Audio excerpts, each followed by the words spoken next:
বদলেছে রুচি, নতুনত্ব এসেছে পণ্যের ডিজাইনে। টেকসই হওয়ায় নিত্য ব্যবহারের জিনিসপত্রে অনেকেই ঝুঁকছেন চামড়াজাত পণ্যের দিকে। ক্রেতা চাহিদার কথা মাথায় রেখে নতুন ডিজাইন আর মানসম্মত পণ্যের দিকে নজর দিচ্ছেন দেশীয় উদ্যোক্তারা। বেল্ট, ওয়ালেট, ব্যাগ, জুতো ছাড়াও হাতের নাগালেই মিলছে কয়েকশো চামড়াজাত পণ্য, যার চাক্ষুষ দেখা মিলল রাজধানীতে আয়োজিত প্রথম শিল্প মেলায়।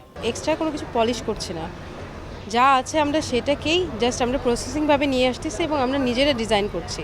অফিসিয়াল ব্যাগ থেকে নিয়ে উইমেন থেকে নিয়ে সব কিছু আমাদের আইটেম এগুলো আছে।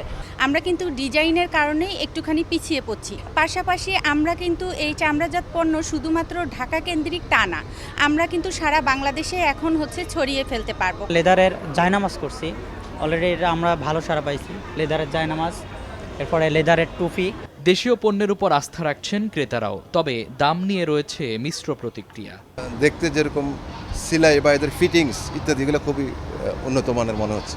এই মেলাটা আমাদের চোখ খুলে দিয়েছে যে বাংলাদেশেও অনেক রকমের ভালো ভালো পণ্য, চামড়ার পণ্য উৎপাদিত হয়, এটা একটা বিষয়।